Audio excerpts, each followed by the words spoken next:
നമസ്കാരം. Big boss Malayalam season 7 ഇന്നത്തെ episode review. ഇന്ന് ഒരു കാര്യത്തിനെ കുറിച്ച് മാത്രമേ റിവ്യൂ ചെയ്യാനുള്ളൂ. അത് മറ്റൊന്നുമല്ല, ബെഡിനടിയിലെ പുതപ്പിനുള്ളിലെ കുൽസിതം. ഇതാണ് ഇന്നത്തെ വിഷയം. ആ ഒരു വിഷയവുമായി ബന്ധപ്പെട്ടാണ് ഇന്നത്തെ മൊത്തം അടിയും നടന്നിരിക്കുന്നത്. ഇത് എപ്പോഴും ഞാൻ പറയുന്നു, എല്ലാ വീഡിയോയിലും ഞാൻ പറഞ്ഞു, ഇതൊരു ചെറിയ വിഷയമല്ല. ഇത് ആളി കത്താനുള്ള ചാൻസസ് ഉണ്ട്. ചിലപ്പോ ഇൻ കേസ് ഇത് ചിലപ്പോ ഒരു ചെറിയൊരു വഴക്ക് ഒതുക്കി തീർക്കാനുള്ള ചാൻസസും ഉണ്ട്. അതായത് അനിമോൾക്കും ഈ പറയുന്ന എല്ലാവർക്കും അനിമോൾക്കും എന്തായാലും നല്ല ഫയർ കിട്ടും. ഞാൻ എപ്പോഴും പറയുന്നു, അനിമോള് കണ്ടു എന്ന് പറയുന്നത് പുതപ്പിനടിയിൽ, കിസ് എന്ന് പറയുന്നത് പുതപ്പിനടിയിൽ വെച്ചായിരിക്കും സംഭവിച്ചത്.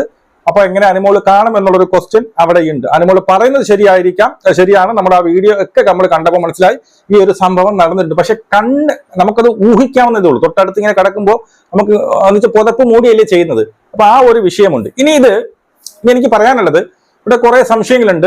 ചിലർ പറയുന്നത് കേട്ടു, അവര് പ്രായപൂർത്തിയായ ആൾക്കാരല്ലേ, അവർക്ക് കിസ് ചെയ്താൽ എന്താ പ്രശ്നം, അവർ തമ്മിൽ കിസ് ചെയ്താൽ എന്താ പ്രശ്നം. കിസ് ചെയ്താൽ ഒരു പ്രശ്നവും ഇല്ല എന്ന് ഞാൻ പറയത്തില്ല. അതിനോടൊപ്പം ഞാൻ പറയുന്നത്, പിന്നീട് കിസ് ചെയ്താൽ ഒരു പ്രശ്നവും ഇല്ലെങ്കിൽ അത് കിസ് ചെയ്തു എന്ന് പറയുമ്പോൾ എന്താ പ്രശ്നം? നിങ്ങൾ കിസ് ചെയ്തു, നിങ്ങൾക്ക് പ്രശ്നമില്ല. അപ്പൊ നിങ്ങളെ കണ്ടു, ഞാൻ കിസ് ചെയ്തു, ഞാൻ കണ്ടു. ഇത് ബിഗ് ബോസ് അല്ലേ, ഓരോ കാര്യങ്ങളും ചൂണ്ടിക്കാണിക്കും, ഓരോ കാര്യങ്ങളും ചൂണ്ടിക്കാണിക്കപ്പെടും എന്നുള്ളതാണ്. ഇവിടെ ഉള്ളത് മലയാളി പ്രേക്ഷകരാണ്. ഇത് ഈ പറയുന്ന ബിഗ് ബ്രദർ അല്ല, അതുമല്ല നമ്മുടെ ഹിന്ദി ബിഗ് ബോസും അല്ല. ഇത് മലയാളം ബിഗ് ബോസ് ആണ്. മലയാളത്തിന് ഒരു സംസ്കാരമുണ്ട് അല്ലേ. ആ ഒരു സംസ്കാരം, നമ്മൾ എത്രയൊക്കെ പുരോഗമന വാദങ്ങൾ പറഞ്ഞാലും മലയാളത്തിനൊരു സംസ്കാരമുണ്ട്. അപ്പോൾ ആ ഒരു സംസ്കാരത്തിൽ ജീവിക്കുന്ന ഭൂരിഭാഗം ആൾക്കാർ, അപ്പൊ അവരിലേക്ക് ഇങ്ങനെ ഒരു സാധനം എടുത്തിട്ട് കൊടുത്തു കഴിഞ്ഞാൽ അവർ ഡീഗ്രേഡ് ചെയ്യപ്പെടും, അല്ലെങ്കിൽ അവർക്ക് വോട്ട് കുറയപ്പെടും. നമ്മൾ അനിമോൾ ചിന്തിച്ചിട്ടുണ്ടെങ്കിൽ അങ്ങനെ തെറ്റ് പറയാൻ പറ്റും. അപ്പൊ അവർക്ക് പ്രശ്നമില്ല. ഇനി കിസ് ചെയ്ത പ്രശ്നമാണോ എന്ന് വെച്ച് കഴിഞ്ഞാൽ, ഇവിടെ കളിക്കാൻ വേണ്ടിയാണ് വന്നത്. കളി എന്ന് പറയുമ്പോൾ മറ്റേ കളിയല്ല. ഇവിടെ ഗെയിം അവർ കൊടുക്കുന്ന ഗെയിമും മൈൻഡ് ഗെയിമും കളിക്കാനുള്ള സ്ഥലമാണ്. ഇവിടെ വന്ന് മറ്റേ കളി കളിക്കുമ്പോൾ അത് ചോദ്യം ചെയ്യപ്പെടും. അപ്പൊ ഇപ്പൊ കിസ് നമ്മൾ ഈ പറയുന്ന പുരുഷനും പ്രായപൂർത്തിയായവരല്ലേ, എനിക്ക് എന്തും ചെയ്യാതെ പിന്നെ സ്വന്തമായിട്ട് ഏതെങ്കിലും റൂം എടുത്ത് അവിടെ ഇരുന്ന് ചെയ്തോ. ബിഗ് ബോസ് എന്ന് പറഞ്ഞാൽ 24 മണിക്കൂറും ആൾക്കാർ കാണുന്ന സ്ഥലത്ത് നിങ്ങൾ ഇത് ചെയ്ത് കഴിഞ്ഞാൽ ചോദ്യം ചെയ്യപ്പെടും. നിങ്ങൾ ചെയ്ത് തെറ്റാണെന്നുള്ളത്, നിങ്ങൾ അങ്ങനെ ചെയ്തു എങ്കിൽ അവരെന്ത് പറയത്തത്, നമ്മൾ ചെയ്തു പ്രശ്നമില്ല എന്നെന്താ പറയത്തത്. ഇന്ന് കിസ്സായി, അപ്പൊ നാളെ വേറെ എന്തെങ്കിലും ചെയ്താലോ. അപ്പൊ അങ്ങനെയാണെങ്കിൽ പറയുന്നത് ഹിന്ദി ബിഗ് ബോസിൽ പിന്നീട് കിസ് ചെയ്യുമ്പോൾ ഒരു പ്രശ്നവും ഇല്ല എന്ന് പറയുന്നു. അങ്ങനെയാണെങ്കിൽ ഈ ബിഗ് ബ്രദറിൽ ഇതല്ല കംപ്ലീറ്റ് നടക്കുന്നതായിട്ടുണ്ട് പല കേസിലും. അത് ഇവിടെ എന്തുകൊണ്ട് നമ്മുടെ മലയാള ബിഗ് ബോസിൽ എന്തുകൊണ്ട് ചെയ്തില്ല എന്ന് പറഞ്ഞു കഴിഞ്ഞാൽ, അതാണ് പറഞ്ഞത്, സംസ്കാരങ്ങൾ തമ്മിലുള്ള വ്യത്യാസങ്ങളുണ്ട്. മനസ്സിലായോ? ഇപ്പം ബിഗ് ബ്രദറിൽ കാണിക്കുമ്പോൾ അല്ലല്ലോ ഹിന്ദി ബിഗ് ബോസിൽ കാണിക്കുന്നത്. പിന്നെ ഹിന്ദി ബിഗ് ബോസിൽ ഞാൻ കഴിഞ്ഞ സീസണിൽ, അത് എനിക്ക് OTT ആണെന്നാണ് എൻ്റെ ഒരു ഊഹം ശരിയാണെങ്കിൽ, അതിനകത്ത് ഒരു ബോളിവുഡ് നടനും ഒരു മോഡലായ ഒരു പെൺകുട്ടിയും തമ്മിൽ ഒരു മുടനീളം കിസ് സീൻ ഉണ്ടായിരുന്നു. അത് ലിപ് ലോക്ക് ആണ്. എനിക്ക് തോന്നുന്നു ഏതാണ്ട് 1 മിനിറ്റ് വരെ നീണ്ടു നിന്ന ഒരു മുടനീളം കിസ് ഉണ്ടായിരുന്നു. അതിനെ പൂജാ ഭട്ടൊക്കെ ഉണ്ടായിരുന്നു അതിനകത്ത്. അപ്പൊ പൂജാ ഭട്ടിനൊന്നും അത് പിടിച്ചിട്ടില്ല. കുറച്ചുപേര് കൈയടിച്ച് പ്രോത്സാഹിപ്പിക്കുകയും ചെയ്തു. ഇതിനെ ആ ഫസ്റ്റ് വീക്കെൻഡിൽ വന്ന് ഈ പറയുന്ന സൽമാൻ ഖാൻ വന്ന് പൊരിക്കുന്നത് ഞാൻ കണ്ടു. സൽമാൻ ഖാൻ എന്ന ആ എപ്പിസോഡ് ഞാൻ കണ്ടേണ്. സൽമാൻ ഖാൻ എഴുപ്പിട്ട് നിർത്തിയിട്ട് ചോദിച്ചു, ഇതെന്താണ് നിങ്ങൾ ചെയ്തെന്ന് ചോദിച്ചു. ഈ പെൺകുട്ടി പറഞ്ഞത്, ഞാൻ മോഡലാണ്, ഞാൻ ഒരുപാട് സിനിമകളിൽ ഇതിങ്ങനെ ചെയ്തിട്ടുണ്ട്, ലിപ് ലോക്ക് ചെയ്തിട്ടുണ്ടെന്ന് പറയുമ്പോൾ ഈ പറയുന്ന സൽമാൻ പറയുന്ന ഒരു കാര്യമുണ്ട്, ഇത് റിയാലിറ്റി ഷോയാണ്, നിങ്ങളുടെ സിനിമയല്ല, അവിടെ ഡയറക്ടർ ഉണ്ട്. ആണോ? അവിടെ ഡയറക്ടർ പറഞ്ഞാണ് ചെയ്തത്. ഇവിടെ ഒരു ഡയറക്ടറും ഇല്ല. ഇത് കുടുംബ പ്രേക്ഷകർ കാണുന്ന പ്രോഗ്രാം ആണ് എന്ന് കൃത്യമായിട്ട് എടുത്തു പറയും. ഇവരെ പൊരിച്ചെടുക്കുന്നത് ഞാൻ കണ്ടതാണ്. മനസ്സിലായോ? അത് ഞാൻ കണ്ടല്ല. ബിഗ് ബോസിൽ ഹിന്ദിയിൽ ഒരു തേങ്ങയും ഇല്ല. അത് ടാസ്കാ. എന്താ എനിക്കിട്ടുണ്ട് ഇങ്ങനെ ഒരു ടാസ്ക്? ഞാൻ ടാസ്കോ തേങ്ങയെന്ന് പറഞ്ഞില്ല. പക്ഷെ ഈ എപ്പിസോഡ് ഞാൻ കണ്ടു. ഇവരിങ്ങനെ കിസ് ചെയ്തത് കൊണ്ട് സൽമാൻ എടുത്ത് പൊരിക്കുന്നത് കണ്ട് ഇപ്പോഴും യൂട്യൂബിൽ അടിച്ചു നോക്കിക്കഴിഞ്ഞാൽ long kiss in Bigg Boss എന്ന് അടിച്ചു കഴിഞ്ഞാൽ ആ സാധനം വരും. മനസ്സിലായോ? അത് ഞാൻ കണ്ടു. അപ്പോൾ ഇവിടെ നമ്മുടെ മലയാളികൾക്ക് ഒരു സംസ്കാരമുണ്ട്. നമ്മൾ എത്രയൊക്കെ പുരോഗമനം പറഞ്ഞാലും ശരി തന്നെയാണ്, നമുക്ക് പറയാനതേ ഉള്ളൂ. സ്വന്തം വീട്ടിൽ വരുമ്പോൾ നമ്മളെപ്പോഴും സാധാരണക്കാര് തന്നെയാണ്. മനസ്സിലായോ? അങ്ങനെ തന്നെയാണ്. അപ്പോൾ ഇതിപ്പം അവര് കിസ് ചെയ്ത് ശരിയാണോ എന്ന് ചോദിച്ചു കഴിഞ്ഞാൽ അവരുടെ ഭാഗത്ത് ശരിയായിരിക്കാം. അത് അത് ശരിയാണെങ്കിൽ ചൂണ്ടിക്കാണിച്ചതും ശരി തന്നെയാണ്. എന്തുകൊണ്ട് അവർക്ക് ചൂണ്ടിക്കാണിച്ചൂടാ? അവിടെ ബിഗ് ബോസ് അതാണല്ലോ, ഇവരുടെ എന്തെങ്കിലും കുറ്റങ്ങളുള്ളത് ചൂണ്ടിക്കാണിക്കുക എന്നുള്ളതാണ്. ഇനി ഇവർ ചെയ്തോ ഇല്ലയോ എന്നുള്ളതാണ്. ഈ ഒരു സാധനം ചെയ്തോ ഇല്ലയെന്ന് ചോദിച്ചു കഴിഞ്ഞാൽ എന്റെ ഒരു ഇത് വെച്ചിട്ട് ഇവരിത് ചെയ്തിട്ടുണ്ടെന്നാണ് എനിക്ക് മനസ്സിലാക്കാൻ സാധിക്കുന്നത്. ഇവർ ചെയ്തിട്ടുണ്ട്. അതിന് കാരണമുണ്ട്, വ്യക്തമായ സ്പഷ്ടമായ കാരണമുണ്ട്. ഞാൻ ലാസ്റ്റ് ഞാൻ ഇട്ട ആ ഒരു ക്ലിപ്പിൽ തന്നെ അനുമോള് പറയുന്നത് കറക്റ്റ് ആണെന്ന് ഞാൻ പറഞ്ഞിട്ടുണ്ട്. ഈ അനുമോള് ഡയറക്റ്റ് കണ്ടു എന്നുള്ളത് ഞാൻ വിശ്വസിക്കുന്നില്ല. അത് ഞാൻ ആദ്യമേ പറഞ്ഞു. അനുമോളിന് അത് മനസ്സിലാവും. തൊട്ടടുത്ത് നമ്മൾ ദൂരെ നിൽക്കുമ്പോൾ തന്നെ നമുക്കതൊരു സംഭവം മനസ്സിലാവുന്നുണ്ട്.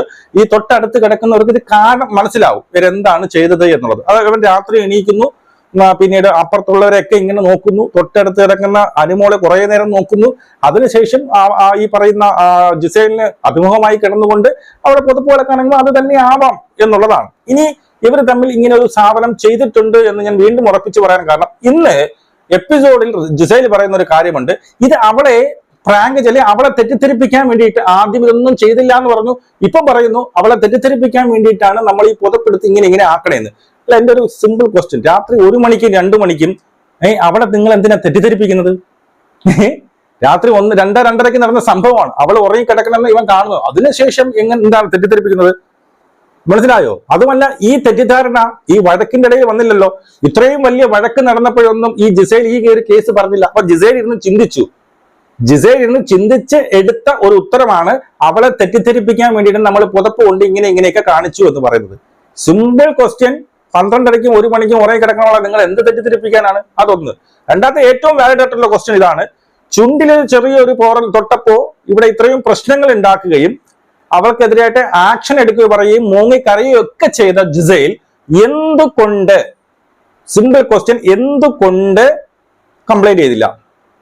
ഇവിടെ ഈ പറയുന്ന ആര്യൻ ആയിക്കോട്ടെ, അക്ബർ ആയിക്കോട്ടെ, ഈ പറയുന്ന നമ്മുടെ അപ്പാനി ആയിക്കോട്ടെ, ഇവരൊക്കെ നിരന്തരം വന്ന് പറയും നീ എന്തുകൊണ്ട് കംപ്ലൈന്റ് ചെയ്യില്ലെങ്കിൽ നീ ചെയ്തതായിട്ട് മറ്റുള്ളവർ വിശ്വസിക്കും എന്ന് പല ആവർത്തി പറഞ്ഞിട്ടും ശരിയാണ് ഇങ്ങനെ തലയാട്ടനല്ലാതെ എന്തുകൊണ്ട് ജിസേല് കൊണ്ട് കംപ്ലൈന്റ് കൊടുത്തില്ല?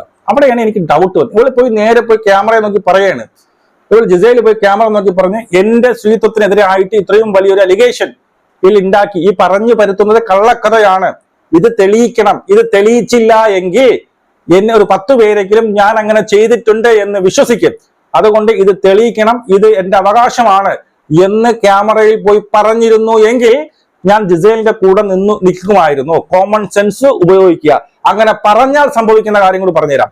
ഇനി ഒരു പെൺകുട്ടി നേരെ വന്ന് പറയുകയാണ്, അല്ലെങ്കിൽ ജിസേൽ നേരെ ക്യാമറയിൽ വന്നിരുന്ന് പറയുകയാണ് എനിക്കെതിരെ ഇത്രയും വലിയൊരു അലിഗേഷൻ, സ്ത്രീത്വത്തെ തന്നെ അപമാനിക്കുന്ന തരത്തിലുള്ള വലിയൊരു അലിഗേഷൻ, എന്റെ ഭാവി ജീവിതം തന്നെ തകരാറിലാകാൻ കെൽപ്പുള്ള ഒരു അലിഗേഷൻ പറയുകയാണ്. അപ്പൊ ഇത് ഞാൻ ചെയ്തിട്ടില്ല, അത് ചെയ്തിട്ടില്ല എന്ന് നിങ്ങൾ എനിക്ക് പ്രൂവ് ചെയ്ത് കാണിക്കണം, ഇത് മറ്റുള്ള ജനങ്ങൾക്ക് ഇത് പ്രൂഫ് അടക്കം നിങ്ങൾ കാണിക്കണം, ഇല്ല എന്നുണ്ടെങ്കിൽ ഞാൻ കിറ്റ് ചെയ്യും എന്ന് വളരെ ശക്തമായിട്ട് പറഞ്ഞു കഴിഞ്ഞാൽ ഉറപ്പായിട്ടും ബിഗ് ബോസ് ആ ക്ലിപ്പിംഗ് എന്ത് ചെയ്യും? കാണിക്കും. മനസ്സിലായോ?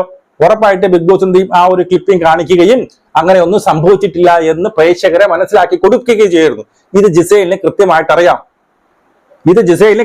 ഞാൻ അവിടെ വന്ന് ശാഠ്യം പിടിച്ചു കഴിഞ്ഞാൽ, ഞാൻ അവിടെ വന്ന് ഇത് കാണിച്ച് പറ്റുകൊള്ളൂ എന്ന് പറഞ്ഞാൽ അവരത് നിർബന്ധം അവർക്ക് കാണിക്കേണ്ടതായിട്ട് വരും. അപ്പൊ അവിടെ ആര് പെടും? അപ്പോ ഞാൻ പെടും എന്ന് വളരെ കൃത്യമായിട്ട് ജിസേലിന് അറിയാം എന്നുള്ളത് കൊണ്ട് തന്നെയാണ് അവൾ കംപ്ലൈന്റ് ചെയ്യാത്തത്. ഈ പറയുന്ന അനുമോളുടെ PR ആണോ? ഞാൻ ഒരു ലോജിക്കാ പറഞ്ഞത്.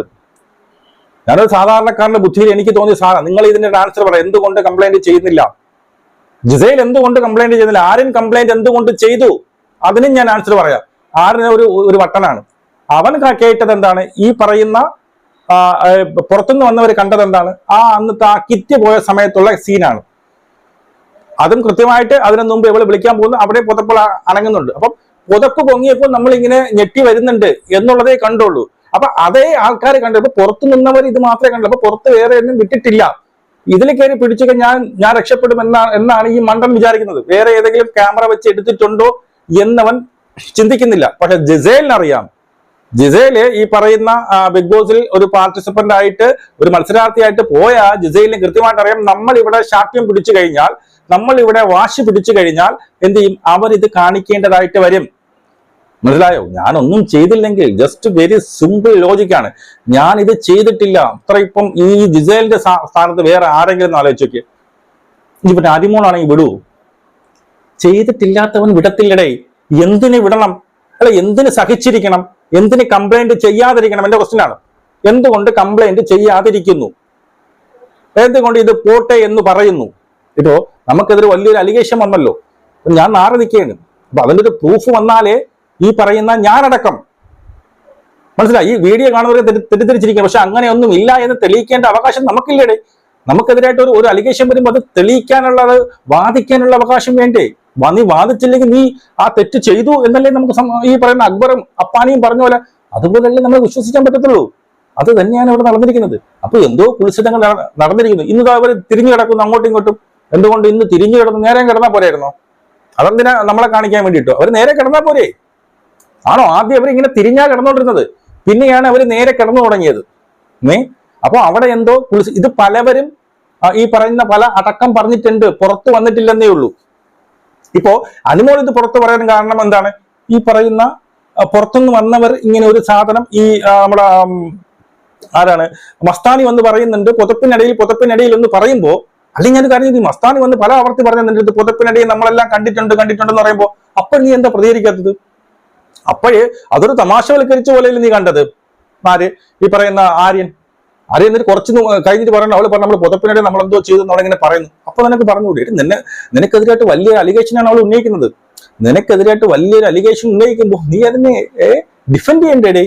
അവിടെയൊക്കെ ചിരിച്ചു കളിച്ച് നിന്നിട്ട് ഈ അനുമോൾ വന്ന് ഡയറക്റ്റ് ആയിട്ട് മുഖത്ത് നോക്കി പറഞ്ഞപ്പോൾ നീക്ക് എന്തിനാ ചൂടായിട്ട് കാര്യമൊന്നുമില്ല. അത് അപ്പോഴേ ചൂടാണ്. ആര് പറഞ്ഞാലും ആ സ്പോട്ടിൽ കൊടുക്കണം. ഇത്രയേ ഉള്ളൂ. ഇതാണ് എന്റെ ടേക്ക്. ഇതിനകത്ത് ഞാൻ വിശ്വസിക്കുന്നത് കുൽസിതം നടന്നിട്ടുണ്ട് എന്ന് വിശ്വസിക്കാനാണ് എനിക്ക് താല്പര്യം.